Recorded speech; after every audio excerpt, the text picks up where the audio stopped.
Hello बच्चो, गणिताच्या भाषा यूट्यूब चॅनलवर तुमचं स्वागत आहे। तर विद्यार्थी मित्रांनो, आपण आधीच्या व्हिडिओमध्ये क्वेश्चन 2 मधले सगळे क्वेश्चन कव्हर केले। आता या व्हिडिओमध्ये आपल्याला क्वेश्चन 3 आणि राहिलेले क्वेश्चन आपण कंप्लीट करून घेऊया। तो क्वेश्चन 3 असा दिलेला आहे, if sin a is equal to -5/13, pi is less than a is less than 3pi/2 and cos b is equal to 3/5, 3pi/2 is less than b is less than 2pi. Find sin a plus b cos a minus b tan a plus b। म्हणजे sin a दिलाय, cos b दिलाय आणि विचारले आपल्याला sin a minus b काढा, cos a minus b काढा आणि tan a plus b काढा। ठीक आहे, काढूया आपण। बघा सिंपल आहे। मग जे फाइंड करायचे ते आधी घेऊ आपण। काय फाइंड करायचं आपल्याला बघा, सोल्यूशन। मग आपल्याला जे फाइंड करायचे ते घेऊ। पहिलं काय फाइंड करायचे, sin a plus b। आता हे फाइंड करण्यासाठी आपल्याला sin a plus b चा फॉर्म्युला माहिती आहे। sin a plus b ला लिहितात sin a cos b plus cos a sin b असं लिहितात। मग आता आपल्याला sin a माहित पाहिजे, sin a दिलेला आहे, हे इथं पुट करू शकतो। cos b माहित पाहिजे, cos b पण दिलेला आहे, 3/5 इथं पुट करू शकतो। cos a माहित नाही, दिलेलाच नाही। sin b पण माहित नाही। मग आपल्याला cos a आणि sin b काढावं लागेल इथं पुट करण्यासाठी। ह्याला इक्वेशन 1 म्हणू आपण। मग बघा आता sin a तर दिलेला आहे, sin a वरून cos a काढता येतो। मग आपल्याला माहित आहे, काय माहित आहे, वी नो, क्या पता है हमें, cos square a is equal to 1 minus sin square a हा फॉर्म्युला माहिती आहे आपल्याला। हा ट्रॅग्नोमेट्रीची फर्स्ट आयडेंटिटी नुसार बनवलेला फॉर्म्युला। मग cos square a is equal to 1 minus sin a, sin a काय आहे, -5/13 आणि त्याचं काय आहे, स्क्वेअर आहे। cos square a is equal to 1 minus -5 चा स्क्वेअर 25, 13 चा square 169, cos square a is equal to, ह्याची जर सबट्रॅक्शन केली तर काय भेटल, 169 × 1 169 minus 1 × 25 25 divided by 1 × 169 169। cos square a is equal to 169 मधनं 25 गेले तर 144 राहिले, डिवाइडेड बाय 169। पण आपल्याला cos a पाहिजे, काय पाहिजे, cos a।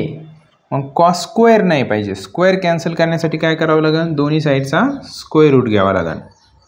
Taking square root on both sides, square root cancel. cos a is equal to 144चं स्क्वेअर रूट 12, 169चं स्क्वेअर रूट 13। पण स्क्वेअर रूट कधी पण काय असतं, प्लस ऑर मायनस असतं। मग आता cos a ची व्हॅल्यू प्लस घ्यायची का मायनस घ्यायची, कशावरून, कंडिशन दिली ना त्यांनी, ए अँगल कुठं आहे तर पायपेक्षा मोठा आहे आणि 3π/2 पेक्षा लहान आहे। मग बघा पाय पेक्षा मोठा, पाय म्हणजे किती, हे पहा डायग्राम काढलेली आपण, इथून इथपर्यंत पायपेक्षा मोठा आणि 3π/2 पेक्षा लहान, म्हणजे कोणत्या क्वार्टरमध्ये, थर्ड क्वार्टरमध्ये। थर्डमध्ये टॅन कॉट पॉझिटिव्ह असतो, थर्डमध्ये टॅन अँड कॉट पॉझिटिव्ह असतो। मग कॉस काय असणार आहे, निगेटिव्ह असणार आहे। इथं म्हणू ए लाइज इन थर्ड क्वाड्रंट, हा जर थर्ड क्वाड्रंटमध्ये असेल तर cos a काय असते, cos a इज निगेटिव्ह। मग याची निगेटिव्ह व्हॅल्यू घेऊ आपण, cos a is equal to -12/13, cos a भेटला। आता cos a तर माहीत झाला। आता काय फाइंड करायचं आहे आपल्याला, sin b फाइंड करायचं आहे। मग sin b फाइंड करण्यासाठी आपल्याला फॉर्म्युला माहिती आहे, we know that sin square b is equal to 1 minus cos square b, ट्रॅग्नोमेट्रीच्या फर्स्ट आयडेंटिटीनुसार। मग बघा आता sin square b is equal to 1 minus cos b माहिती आहे, cos b काय दिलेलं आहे त्यांनी, 3/5 आणि त्याचा काय आहे, स्क्वेअर आहे। मग sine square B is equal to 1 minus 3चा स्क्वेअर 9, 5चा स्क्वेअर 25. ह्या 1च्या डिनोमिनेटरला काही नाही म्हणजे 1 असतो. मग बघा आता sine square B is equal to ही सबस्ट्रॅक्शन करून घ्यायची. ही सबस्ट्रॅक्शन कशी करणार? क्रॉस मल्टिप्लिकेशन करून. 25 into 1 25 minus 1 into 9 9 divided by 1 into 25 25. Sine square B is equal to 25मधनं 9 गेले 16 डिवायडेड बाय 25. आता आपल्याला स्क्वेअर नाही पाहिजे, फक्त काय पाहिजे? साइन बी पाहिजे. मग हा स्क्वेअर कॅन्सल करण्यासाठी काय करावं लागेल? दोन्ही साईडचा स्क्वेअर रूट घ्यावा लागेल. म्हणजे square root cancel. Sine B is equal to 16चा स्क्वेअर रूट 4, 25चा स्क्वेअर रूट 5. पण स्क्वेअर रूट कधी पण प्लस ऑर मायनस घ्यावं लागतं. मग नेमकं साइन बीची व्हॅल्यू प्लस घ्यायची का मायनस घ्यायची? कशावरून? तर हा बी अँगल कुठं लाय करतो आहे बघा. तर बीसाठी कंडिशन दिली त्यांनी 3π/2 is less than B is less than 2π. 3π/2 म्हणजे कुठे येतो आहे? इथं. हे पहा 270. 270पेक्षा मोठा आणि 2π म्हणजे 360पेक्षा लहान. 360पेक्षा लहान, 270पेक्षा मोठा. फोर्थ क्वार्टरमध्ये कॉस आणि सेक पॉझिटिव्ह असतात, बाकीचे सगळे निगेटिव्ह असतात. मग इथं साईन दिला आहे. साईन काय असणार आहे? निगेटिव्ह असणार आहे. इथं सांगू आपण B lies in fourth quadrant. मग साइन बी काय असणार आहे फोर्थमध्ये? Sine B is negative. मग त्याची निगेटिव्ह व्हॅल्यू घेऊ आपण. Sine B is equal to -4/5. आता व्हॅल्यू माहीत झाले आपल्याला. आता जे विचारले ते आपण फाइंड करू शकतो. काय विचारले मग त्यांनी आपल्याला? साइन ए प्लस बी. वाटलं सी तर म्हणू आपण फ्रॉम इक्वेशन 1 किंवा इक्वेशन 1 बिकम्स असं लिहू आपण. Equation 1 becomes. आता इक्वेशन 1 लिहिलो आहे मी. साइन ए प्लस बी म्हणजे काय? Sine A cos B plus cos A sine B. तर साइन ए वाटलंच तर लिहितो बघा.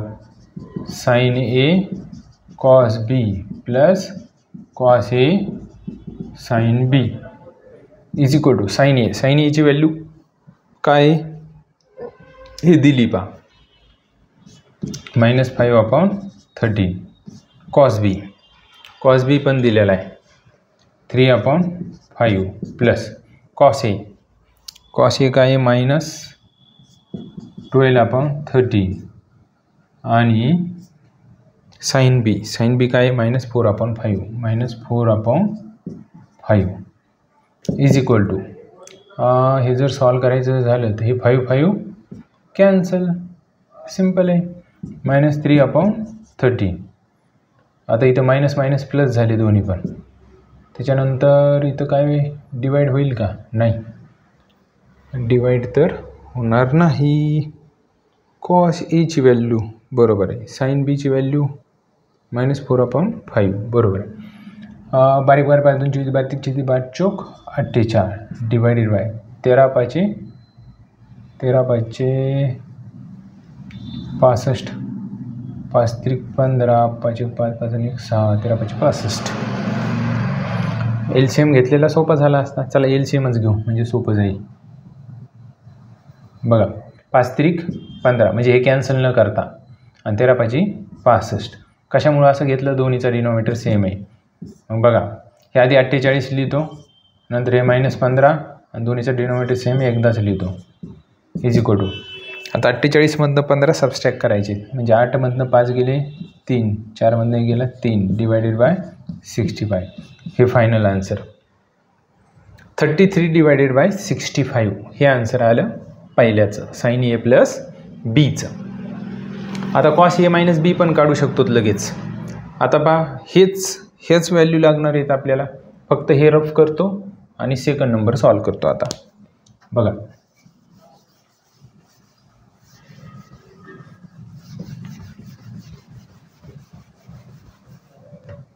काय दिले second number? Cos A minus B is equal to. मग कॉस ए मायनस बीचा फॉर्म्युला माहिती आहे आपल्याला. काय formula? Cos A cos B plus sine A sine B is equal to, चला कॉस ए काय -12/13 कॉस बी काय 3/5 प्लस साइन ए काय -5/13 आणि sine B -4/5 is equal to, परत बारीक बाजूंची 32 -36 डिवायडेड बाय 13×5 प्लस हे मायनस इंटू मायनस प्लस झाले.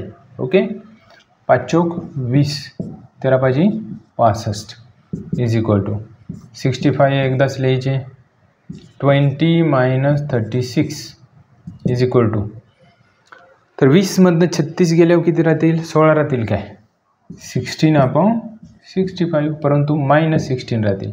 पहा ना 6मधनं 0 गेले 6, 3मधनं 2 गेले 1 आणि मोठ्या संख्येचं चिन्ह बरोबर आहे -16/65. हे आलं सेकंड नंबरचा आन्सर. आता थर्ड नंबर फाइंड करू. थर्ड नंबर फाइंड करण्यासाठी परत मी हे रफ करतोय आणि थर्ड नंबर फाइंड करतोय.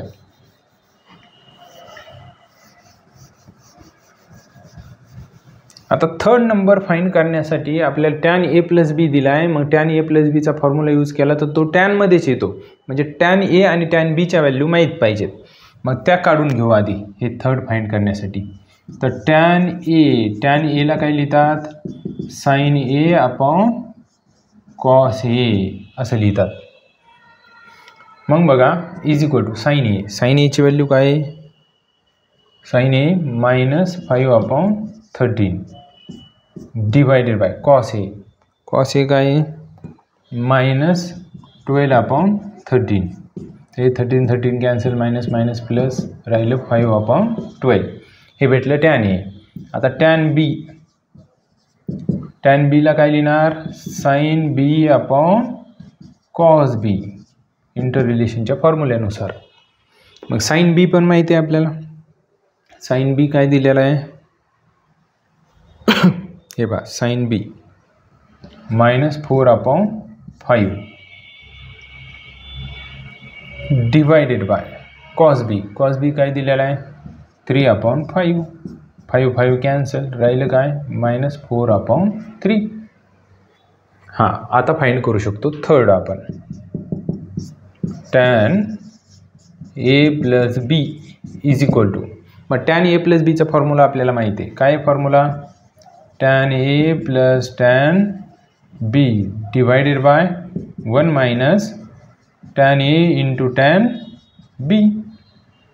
ह्या फॉर्म्युल्यानुसार जर सॉल्व केला आपण तर tan a ची व्हॅल्यू काय काढली आपण 5/12 प्लस tan b काय -4/3 hole divided by 1 - tan a काय 5/12 आणि tan b काय तर -4/3. आता ह्याला सिम्प्लिफाय करू आपण.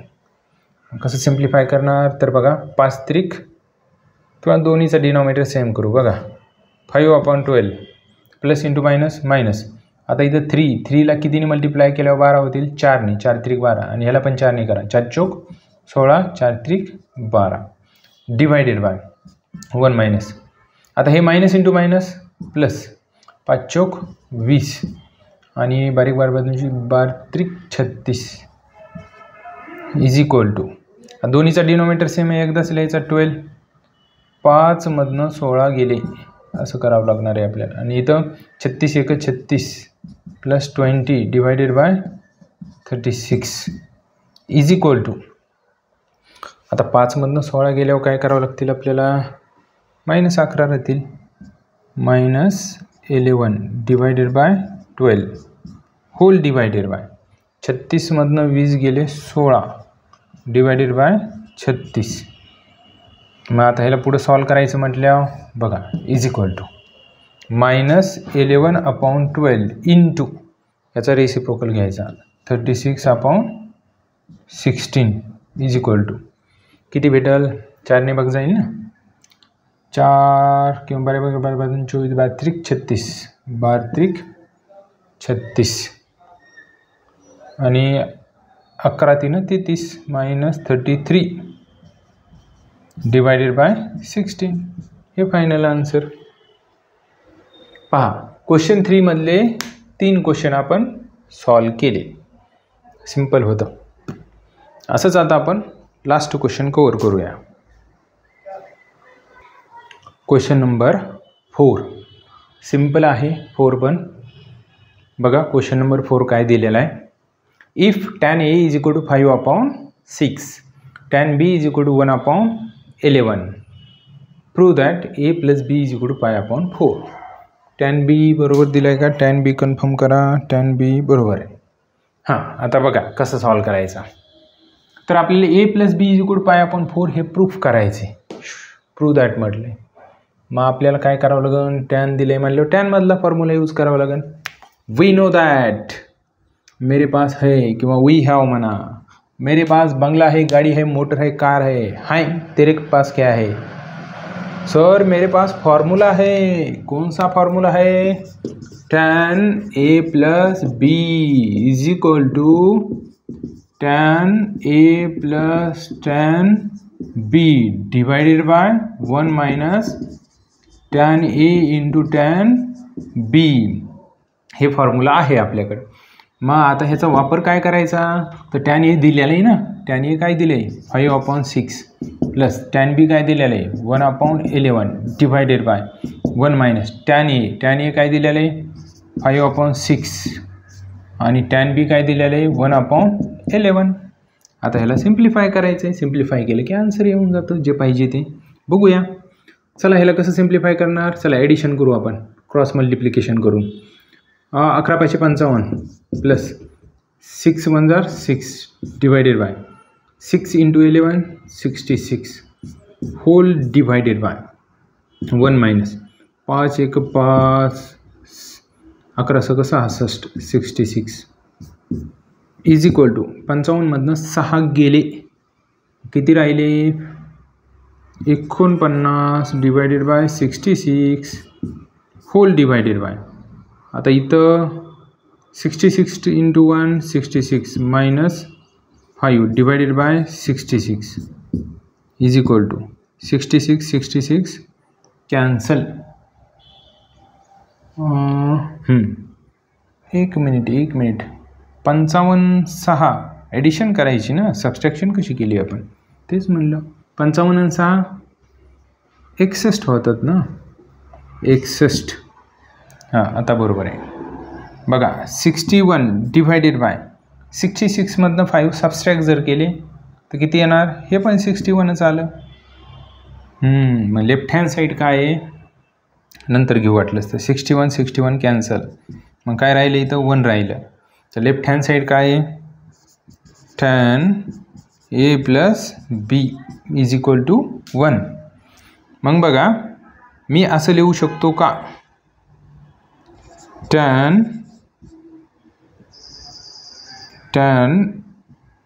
45 degree is equal to 1. tan 45 डिग्रीची व्हॅल्यू 1 असते ना. मग हे जर दोन्ही कम्पेअर केले तर A प्लस B काय भेटलं 45 भेटतंय ना. मग आपण हे दोन्ही कम्पेअर करून लिहू शकतो काय A plus B is equal to 45 degree.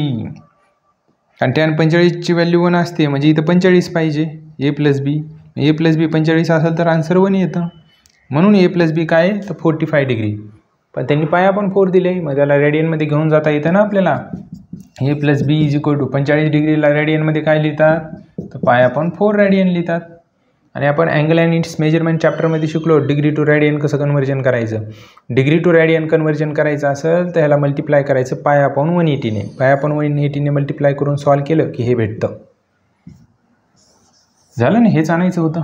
Prove that A plus B is equal π/4 hence proved. यहाँ पर हमारी एक्सरसाइज ख़त्म हो गई. एक्सरसाइज 3.1 ख़त्म. Tata bye bye. तर विद्यार्थी मित्रांनो या चॅनलला लाईक करा, सबस्क्राईब करा, शेअर करा. थँक्यू.